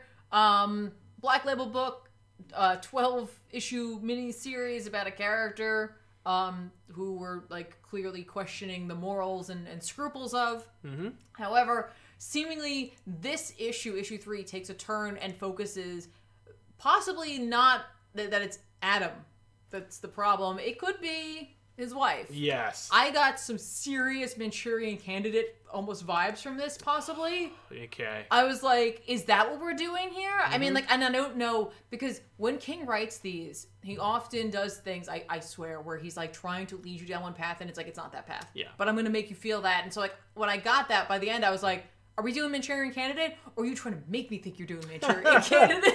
Yeah. Obviously, the last issue really focused on Mr. Terrific and a little bit of, like, his character, which I think was great. Yep. Because I think it really helps to introduce him in this comic series and, like, what he's all about here. Totally. But also to give people backstory if they don't know who he is. And I think it also just helps, too, because, like, he's going to play a vital role in this. Yeah. He's doing the investigation on Adam Strange. And whether or not, like, he's a good person, or like, should he be in trouble for, like, war crimes? Did he, like, beat this person? You know what I mean? Like, There's a lot going on there. His wife is constantly out there being like, this is bullshit and whatever. Like, she's definitely playing the political role here. Big time. Which is seriously why I'm, like, thinking that, like, there's something messed up with Strange, and that, like, maybe, like, he is a sleeper agent. Yeah. I'm like, maybe the Pix won, and she's not even who she is. I don't know. Yeah. I don't know. Mm-hmm. You know what I mean? But we definitely get that, like, flashback to Ran. Yes. Where, like, we see Adam in this, like, gladiatorial arena, and, like, she's watching on, and, like, she's like, yeah, he's gonna win, and, like, he is, like... not gonna win. Like, well, he's clearly not going to win, and then he totally does win, and it is brutal in the fashion that he wins, and what I love about that series of events, there's this really cool dialogue going on between he and his combatant, plus what she's talking about, because she's having her own conversation by herself. Yeah. Like, she's not talking to anybody, but she is talking out loud. Mm-hmm. She may be talking to somebody. Maybe, I don't know, maybe she's talking to the ruler, but seemingly she's doing her own thing over there. But, like, as, like, he is turning the tides, and as he wins and brutally massacres his opponent, the art, like, almost does this blend of, like, Shaner's work and Jared's work, because Jared's work obviously has this, like, grit to it, which is really cool because it puts you into that, like, real world scenario kind of thing. And, like, the Shaner art has this, like, idealistic kind of coloration to it. But, like, when he does this, it just gets grittier and grittier until it's this, like, amazing, like, just all red panel of his face. It's just spectacular. I loved it. I loved it so much. Yeah. But it also shows you the brutality that he absolutely. has in him, which, of course, is going to make you question whether or not like he is innocent. Yes. And like what is going on. Does he have PTSD? Is he forgetting this? Is he like altering like what he wants to remember from this? What happened to his the question of his daughter? Yeah. I cannot wait to find out what know. happened to his daughter. Like Well, for real. and the question or is like, is it something that she's doing? No, I'm talking. No. Is it something that his wife is doing? Is she making him forget? Yeah. Yeah. Sorry. Well, it is. Maybe he was gonna lose until he was reprogrammed, or like she activated him. Right. And so, like, yeah, maybe he did kill that guy. Yeah. And he didn't even know it. Right? Like he doesn't even remember doing it necessarily. Yeah. She, like, I love the way she's depicted in this, especially in the, like, modern DC universe, Yep. where, like, you know, there are, like, elements to her that are, like, from Rand. Like, she wears a lot of, like, interesting jewelry, but she's, like, you know, button-down shirts, that kind of thing. Yep. She's, like, always smoking. Yep. And, like, she has a real femme fatale vibe to her. Yes. Like, she has, like, right at the end, there's, like, almost, like, femme fatale meets, like, Bond girl moment where she's in the pool, she comes out wearing the all-white bathing suit, and Batman's there. Mm-hmm. And there's that great photo that is taken of her blowing Smoke in into Batman's face. And, like, it's interesting because there's, like, someone takes that Yep. photo and then She must have arranged to happen. right, but they put it up on the news, and the question is like, oh, is that how you treat your heroes? And it's like, oh, are they talking about strangers? They're talking about Batman. You know, I just like that read on it, where it's like you can interpret that how you would like. Obviously, they're going to educate us on that, I'm sure, later on. Yep. I really like this book because it, while it has that same care and like again, like I don't want to use the word darkness, but like it is like it is a darker side to a character that Mr. Miracle had. It's in a different way. Yes. And there's a greater mystery here. And while like with Mr. Miracle, there was its own mystery going on in its own way, where it's like, what happened to him and is he all right? Yeah. This is like very much like a real mystery, and like Mr. Terrific is clearly going to get to the bottom of this. Absolutely. In this book, though, we definitely see heroes, which we didn't see as In much Mr. in Mr. Miracle? Miracle. Like they were referenced, but they like other than Booster Gold and Blue Beetle. we didn't really see them in this. We've seen Superman, we've seen Batman, we see Hawkman in this. I love how Hawkman looks in this. He looks great. Like the coloring on his armor is spectacular. It's like gleaming. Yeah. It's so cool. Because Strange is like meeting up with like these heroes as he's like fighting with them, and he's Yes. trying to find out. Oh my god, like he's like, yeah, I asked you to investigate me, but could you give me some like insights into like how they're investigating me and like what I could be doing to like. They wanted Batman to do the investigation, and his wife is upset that Mr. Terrific is doing it now. Like as though like she had a plan for if Batman did it, and maybe she knew that Batman wouldn't do a full investigation because they're friends. Yeah, and that's why she's pissed, or like Yeah. or she's setting up Batman, because like there was definitely a like the photo that is taken of Batman is an indication that like they're using. I mean, she's politicizing their entire struggle. I know. And she's manipulating it like a head of state would, which of course she was. I know. Like I just this issue, like I was sold on the last issue because I really liked just a good getting to issue. know Mr. Terrific Yes. in that issue. But this issue, I'm like I was like, if 4 was out right now, I would leave this show and go buy it. Yeah, Like, well, and it's the trap has been sprung as far as like making you realize that this is a mystery and it is about something. And Yeah. we're gonna get to the bottom of it. It is a character study, but it's about a story. Yeah. Like, and we are gonna be like surprised. Yeah. or learn something. yeah. Were you paying attention to Twitter and how clearly Mr. Terrific is modeled after Columbo? Oh my God, no. Because he doesn't do the. That is his just one he more does thing. the just, but he didn't say just one more thing. No, but they are indicating that. Like Oh, he's gonna get him. that he is Mr. Terrific is Columbo in this book. That's great. I love that. I was off of social media all last week. That's right. So I missed all of that. Yeah. That's awesome. But yeah, so Columbo, I wish I had. Oh, I should have. I'm disappointed in myself. yeah. But for me, Manchurian Candidate is Oh, where I I'm know. at right now. Absolutely. Especially with like his smile, his whole like Yeah, there's nothing there. There's nothing Yeah. behind his eyes. no. Yeah. Like I if it is that is in my opinion a very much a departure from like the like tropey kingisms that people have accused him of. Yeah. Where it's just Who like, is this obscure character and who how is this and why obscure does he character? deserve to hang Why up? is he sad? Yeah. And who is the woman who's going to help him out of it? If Yeah. it is Manchurian Candidate, it is who is the woman Who's who's destroying him? who's Yeah. wrecking him from the inside out. I'm Yeah. like, but we'll see. Again, King tends to make you think something and then like pulls the rug out from underneath you, which I kind of dig. I'm okay with that. Yeah. Because he tends to earn it with these 12-issue minis. So, How dope. yeah. So to recommend. It's a high recommend. They're on issue 3. We're one fourth of the way through. I had to do really quick fractions there. Yeah. I suck at them. So if I'm wrong, sorry. Yeah. So, like, I would recommend you go back. Since we have had this delay in the books, you can catch up fairly easily. So yeah. I totally recommend this book. Same.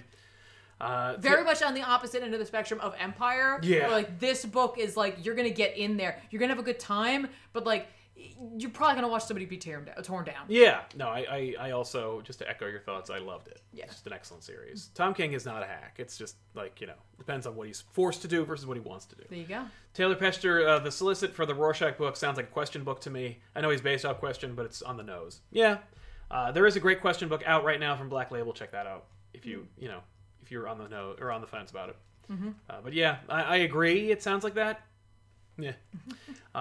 So yeah, Dark Knight's Metal #2 from Scott Snyder and Greg Capullo. Yeah. Dr. Manbatten, everybody. What does that mean? Okay. So my head covering was to the fact that you said that. Yeah. Well, don't forget we opened the book with the Batum. Yeah. That one actually, I was like, what? Oh. Yeah. Oh. So, but only for a second. Yeah. This is the first book that I realized that Wonder Woman's hair is ombre. Ombre? Yeah, it's like starts one color and goes into others, and I was like, it's pretty. I didn't notice that until you pointed it out. Especially not in the last issue. I was just why. oh, it's so beautiful. Yeah. Moving on. Oh, sorry, Death Metal. It's Dark Knight's Metal too, so you know what it's called. But yeah, I love the design for her. Also, there's a story where... Okay, so if you haven't already checked it out, Benny and I interviewed Scott Snyder on our show Absolute Comics, which is actually on the main Comic Historian channel, and he gave a lot of insight into this issue. Mm-hmm. He talked about, like, there was, like, a Road Warrior universe, and Batman uploaded his consciousness into a car, or into many cars. It's the only car that was left, and it's a monster truck. He gives a lot of insight into, like, all the other Batmen. And talks about, like, his ideas. I am more interested in hearing Scott Snyder explain this than I am in reading this. Okay. Maybe he needs a director's commentary version of this. They've done those before. Like, I've got a gigantic Sandman book, and I love it. It's right over there. I'm not going to get it. No. It's black and white, though, unfortunately. Mm-hmm. But in the sides, they've had hired people to come in and, like, give you some insight. I'd love to see that, though, with Scott. Yeah, he could just release a podcast where each issue he and Greg like talk about the issue and turn the like they could make like a little tone like when you're reading a book in the 80s where it's like boop, turn page. Okay, now we're on page 3. We reintroduced the JSA who are hiding in like a secret base where everyone's collecting their thoughts and old. Well, and they're old, yeah. Well, it's just so funny because like they're all so old, and the Dr. Fate's like, I'm not taking the helmet off. No, because you don't want to see how old I am. I'm not old. Essentially, Batman is he's doing his thing, Wonder Woman's doing her thing, and you're like, God, how many issues are we going to waste of that? None. Basically, Batman's here, and he's using his Black Lantern ring, and Scott made a point of saying in the episode that we did, he's not getting rid of the ring anytime soon. He's going to keep... this Batman is going to be using the Black Lantern ring. Right. Well, I mean, like, why would you? Like, what are you going to, like, throw it? Like, oh... I genuinely thought he was just going to chuck it. I used it for that story. It's not an empty gun in a movie. Right, but I used that in that scene. I don't need it anymore. But he's stamping all these different, like, graves in this subterranean lair of fallen heroes that he's going to resurrect. Right, because that's what this is. This is, like, it's like the... It's like the cemetery. Pet Cemetery? The famous one where you bury soldiers. Arlington. Thank you! I was like, all I could see is the visual of it. Arlington. Yes. It's like the Arlington for superheroes. And it was hidden, and Wonder Woman was like, I don't even know if it's still around because Perpetua reshaped everything for the Batman Who Laughs. I don't know if this stuff survived. Right. Which is kind of cool because I guess if she didn't know it was there, it didn't get messed up. Yes. Like, so they're able to get to it, and that's where they are. And exactly. Like, I love that Batman's like, what's their power? What's this person's power? And I love that he must have been doing that for like a couple of hours, and then for when we check in with him, he's like, I guess we might as well just resurrect them all. I mean, like, what am I even wasting my time for? I imagine Hex is like, why did I even bother? You're a bastard. Yeah. Also, hey, Jonah Hex is here. Yeah. Well, he was here in the other one. He was in right. the first one. Like, he led the army. Yeah, that's right. That's right. So there's a panel here that basically gives you the rundown of what the story is, like what the good guys are going to be trying to do. And it is that they're going to travel into the dark multiverse to the original crises, steal crisis energy, and then use it to funnel it into the Dr. Manhattanized Wally West and let him, like, reboot the universe Right, again. well, that's Wonder Woman's plan. Batman was like... We're going to create a world and live on that in secret. Yeah, and she's like, that's not what we're going to do. Yeah, and I'm sure it'll be a blend of those two ideas. Sure. That'll be the end. Well, he's not happy with her plan. No, but he is on board. He is on board, but he's not happy. Well, that's because Hex gives Batman a rallying speech that we don't hear. That's right. Because what could he possibly say? Yeah. So, there's a lot that I do enjoy about this book. One thing that I mentioned in the other in that episode was the pacing. Each chapter break feels like a complete issue. Like, it feels like a full issue of the book, and then you get a chapter break, and you get another issue. So there's basically 3 issues in this one issue. Yeah. And it gives the illusion of getting more book for your money. Yeah. Which I really appreciate. I like the multiple endings. I like the extra stuff. And I want more for my money. Right. And when I'm in this kind of like monthly story with this crazy shit, I want to get as much as I can. Because the last thing I want is to be like reminded that there's going to be a cool thing that happens in the next issue. And then I got to wait another issue for that cool thing. They're going to do that, but I might as well get a bunch of cool things as we go. Right. So that's really well paced. And Snyder talks about that a little bit where he mentioned like, it's rare to be able to do that, and you get those moments so you can take a breath and then move and switch gears, and you can do time jumps. And the time jumps don't seem as jarring because you get a chapter break. Really cool, well made. Obviously, the Batman Who Laughs does not die, or at the very least, his brain doesn't. They skip a lot of exposition, which I was very surprised by. Like, that they removed the Batman Who Laughs brain and then put it into Dr. Manbattan. What that, like, and they don't even really explain it, but Snyder does in the interview where he talks about how there's a dark multiverse version of Bruce Wayne who does everything. But in one of them, he found out about Dr. Manhattan. I guess he read Doomsday Clock. And so he tries to recreate the experiment that makes Osterman into Dr. Manhattan. And so it's not Dr. Manhattan in this story. It's that Bruce Wayne becomes his own Dr. Manhattan. And that one died, or they took him. Wouldn't it be Dr. Gotham? Yes, but no, there's I think Manhattan must exist. It should be Dr. Gotham. No, it shouldn't be because it's based on the Manhattan Project, and as long as that happened, unless it was the Gotham Project instead, so regardless, I just, But he died, or they killed him, or whatever, or who cares, because they don't talk about it. But they remove his brain like it's an Itchy and Scratchy cartoon, and they pop the Batman Who Laughs brain into it, and because I guess it's, Dr. Manhattan type body. It absorbs it. It just absorbs it, and it gets him.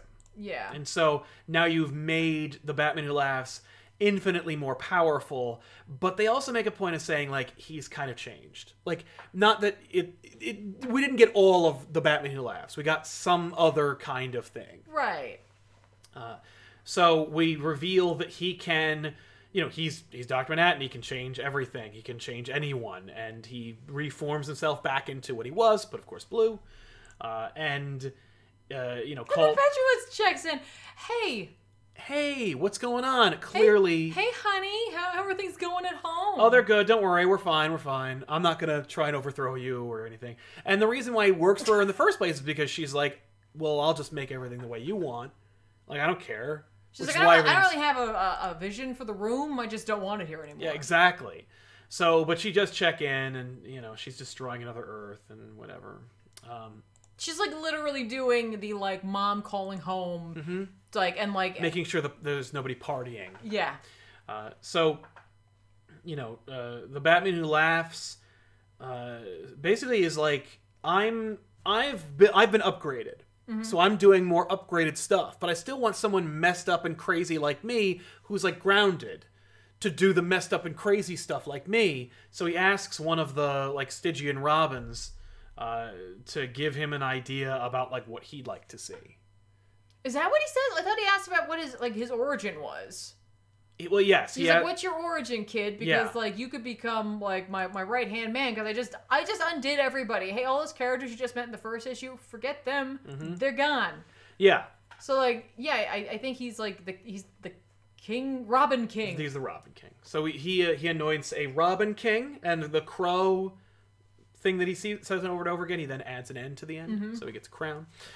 My guess is he's Billy Batson, but, you know, we'll see.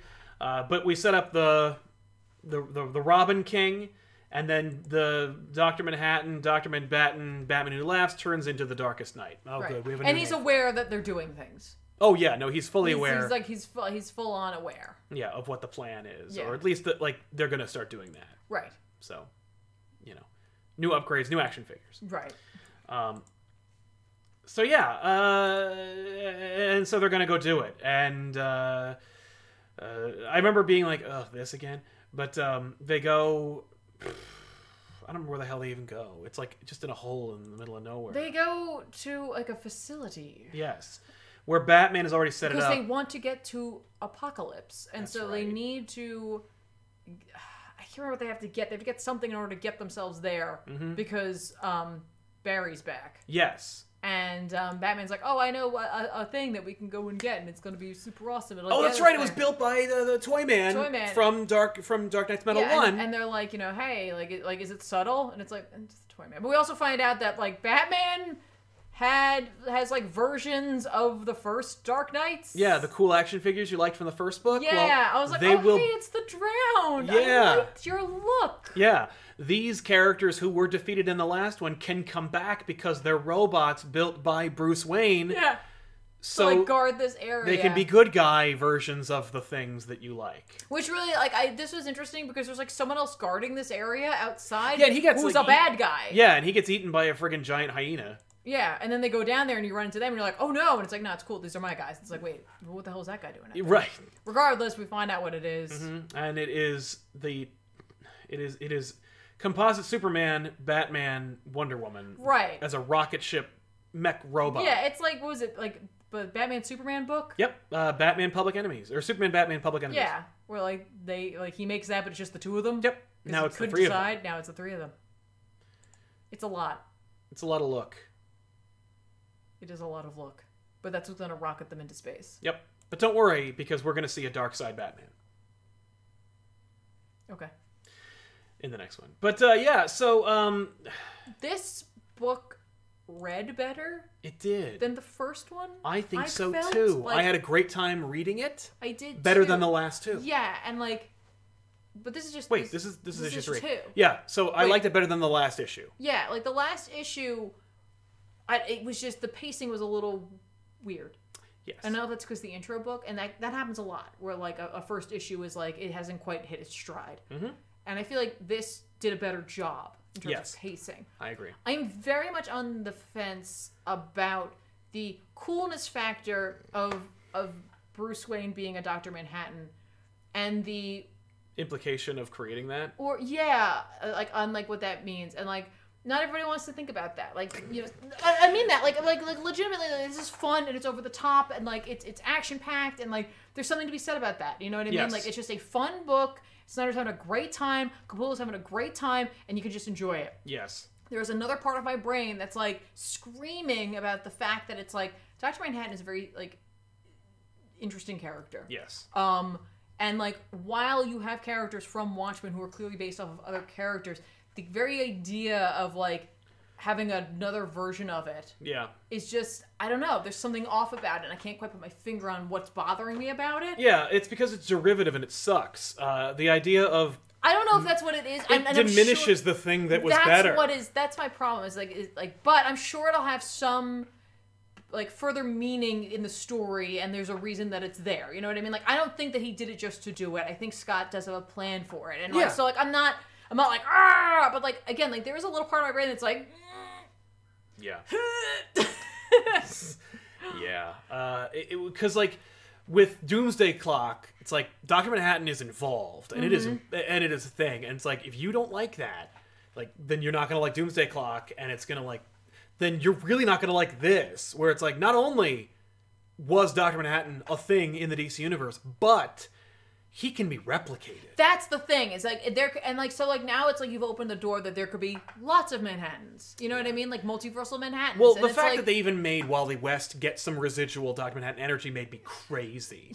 But then you're like, offhandedly, there was a Dr. Manhattan, and he's already dead. Yeah. And we're using him to become this thing. Like, that makes me nuts. It does. No, and like, again, don't mistake what I'm saying that, like, because I get it. There is something, like I said, it gets action-packed, and it's fun, and it's really fun to look at. Yes. That doesn't diminish that. It's just there's another part of me that's like, that's it, just, Yeah. No, I agree. And so there is a lot to enjoy, and there's a lot of fun to be had. But I'm worried that, like, if, like, you know, it's like you're having so much fun, but like, what are you inspiring? And like, what happens when you're done having fun, and a lesser creator shows up and says, "Well, you get to do this. Maybe I'll do maybe I'll do a Watchmen sequel, or maybe I'll make maybe I'll make Jason Todd become Rorschach. You know, like maybe I'll just blur the lines between this thing and this commercial thing. Like I don't know. It's weird, and it does feel like a slippery slope.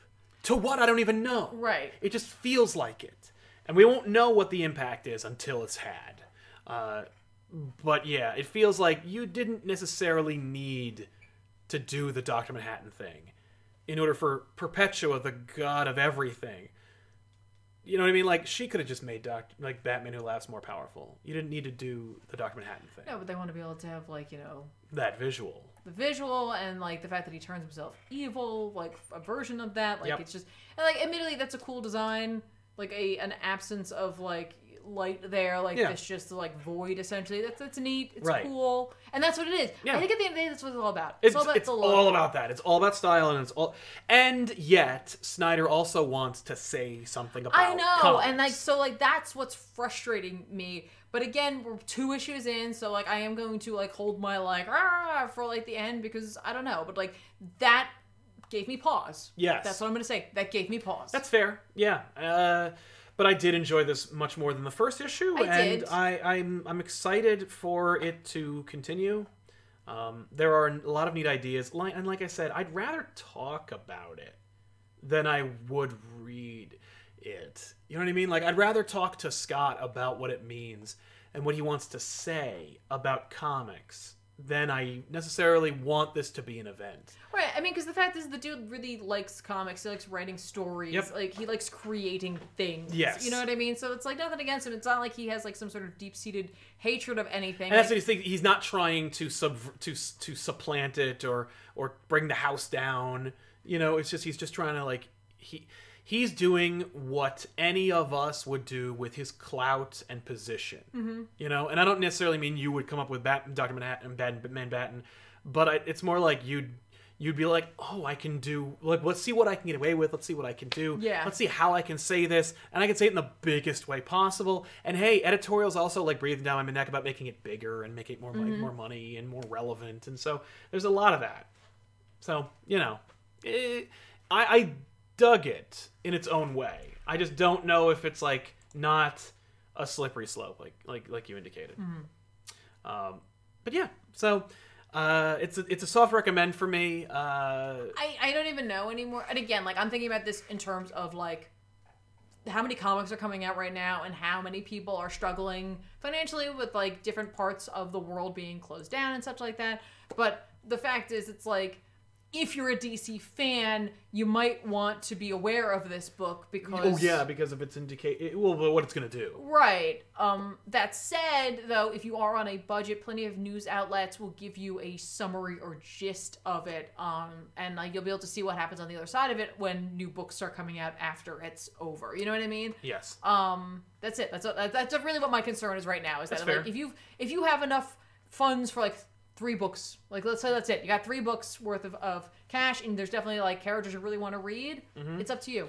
Yeah. You know what I mean? Like, take what we've said about it, but take what other folk have said about it, make your own decisions about it, and go from there. The Moa Social Club says, do you think that the big twist in Strange Adventures is that Alana it has been Olivia Munn the whole time, and DC hopes that this gets optioned as a movie.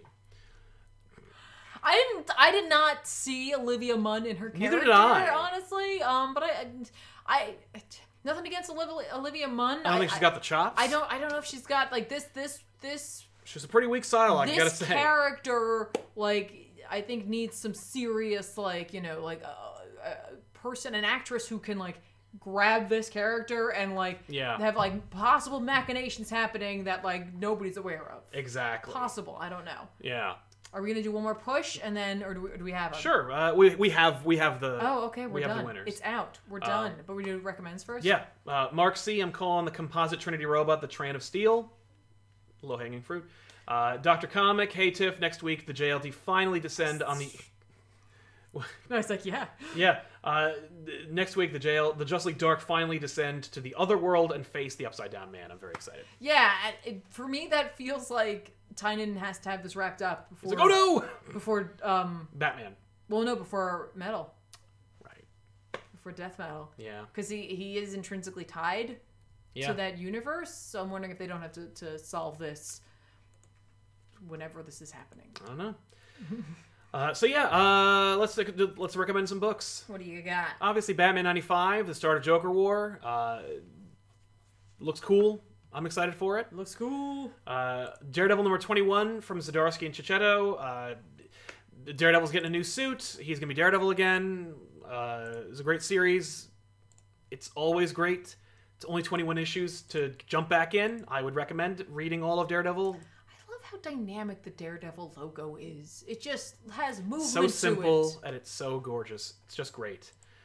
X-Men Fantastic Four. Remember when that was a book? Yeah. Yeah, number 4 comes out. Nice. From Zdarsky. I love this. I think it's just a fun book. And yay, check it out. Empire number 2 comes out. Oh, wow. Yeah. Like, what? That's great. That was just this week. No, that's great. Keep up the momentum. Why not? Exactly. Whatever. So I'm hyped. Yeah. We recommended it. Well, yeah, again, this is one of those where it's like, if you miss it, that's fine. Oh, yeah. You're not, it's okay. Marvel is going to be okay. Yeah.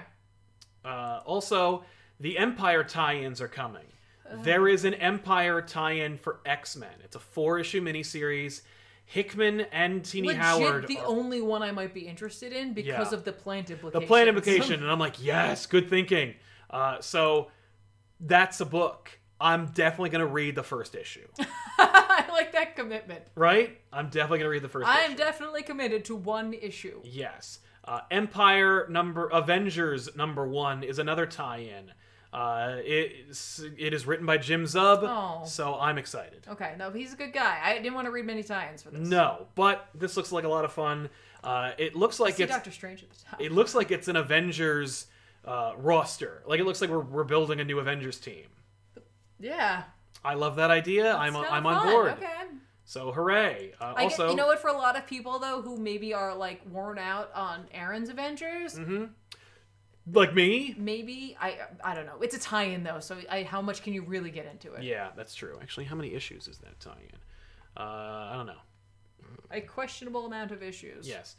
Free Comic Book Day has a Spider-Man Venom issue. Nice. That looks like a lot of fun. It's Free Comic Book Day month or whatever. Yeah, so each week I think is getting a book. No, there's like several, because there's also one.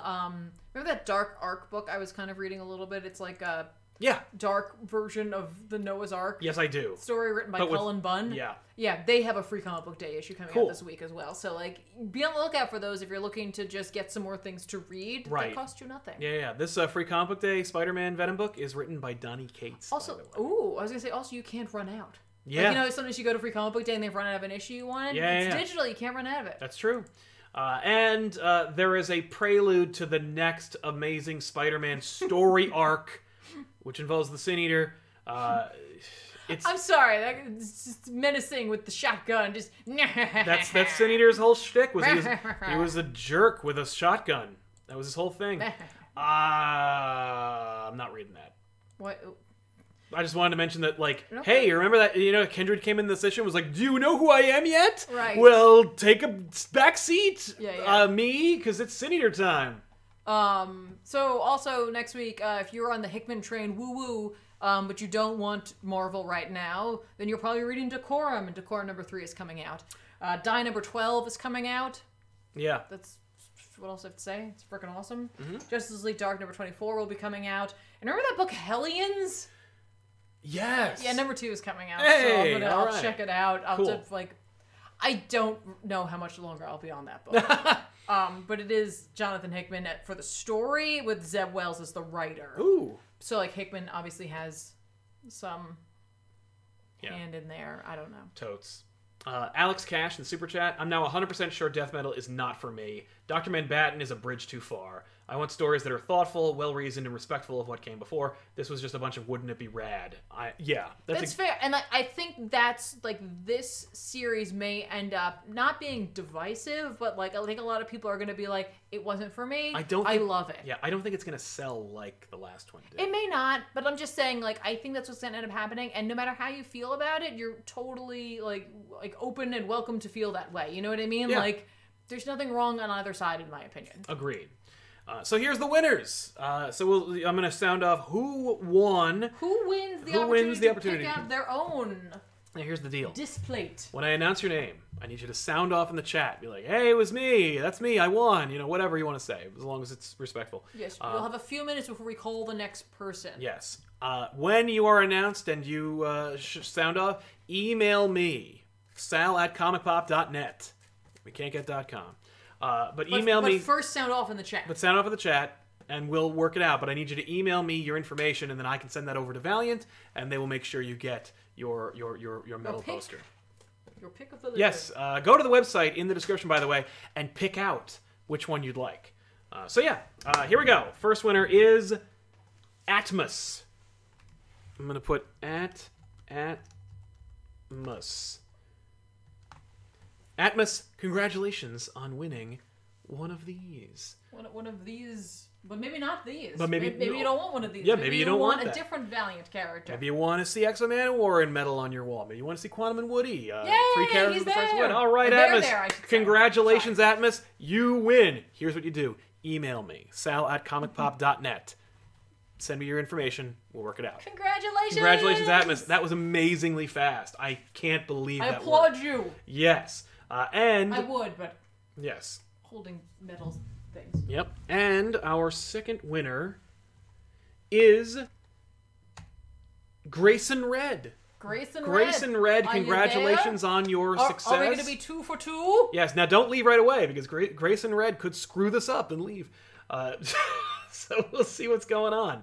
But let us know in the chat if you are here. And Yay! Holy crap! Hey, it's Grayson! All right, Grayson. So Atmos and Wow, Grayson. you guys are awesome. I am amazed. You guys are awesome. So here's what you do. Go to the description below this video. Pick out the the link. Pick out your book. Email me, sal@comicpop.net. Send me your information. Your address. You'll probably still have to repick it out. You'll probably still have to repick it out. But pick out the book, the thing, and just email now. Yeah, but email me now, and I'll make sure that everything works out. So shoot me those emails, and we'll make it happen. Yeah, only 2 winners. I'm sorry. These things are kind of expensive. But yeah. Sorry, guys. That's it. But if you are interested in one of these, you can head over to display.com and see what they've got going on over there for the Valiant universe, or just go to that link in the chat. That's right. If you'd like to go check out your own. Maybe add it to your wish list. Yeah. Hey, why not? If you want more, go to patreon.com/comicpop and help us out. There will be a omitted, deleted scene from an interview for tomorrow's episode of Elseworlds Exchange. That'll be exclusive to patrons only. It's a lot of fun. Check that out. I'll no longer bury the lead. Listen, Garth Ennis is coming to Comic Pop. Garth Ennis and I talked for like an hour. I love that you were like, I'm going to bury the lead. Forget it. It's Garth Ennis. I can't. I have to. So if you want to see that and you want to see more of it, watch the episode, please. For the love of God, watch this episode. But yeah, check it out. And if you want to know what Garth Ennis thinks of Saga, go to patreon.com/comicpop and join up. Congratulations, everybody. If you want to buy these, by the way, links in the description. We don't get any residuals or anything like that, but like, hey, why not? Check it out. It's a lot of fun. Just something cool These to are have. cool. I like this one a lot. Yeah, I'm gonna make you put it up because you have to put up the thing. And... Oh, okay. But yeah, That's it. We want to thank you so much for hanging out with us. Of course, if you want to see more, twitch.tv/ComicPop. You can watch this young lady play video games twice a week, Tuesdays and Sundays. If you want to help us out, you can always like this video, subscribe to the channel, go to the Patreon to help us out. And of course, if you want to keep this conversation going, join the Discord. All the links for everything we do, all the social medias are in the description below this video. Click it out. Click it and check it out. There's a lot of fun links in there. Please watch them all. And we'll see you guys next week with an all-new episode. Thanks a lot for watching, everybody. I'm Sal. I'm Tiffany. So long. Bye, guys.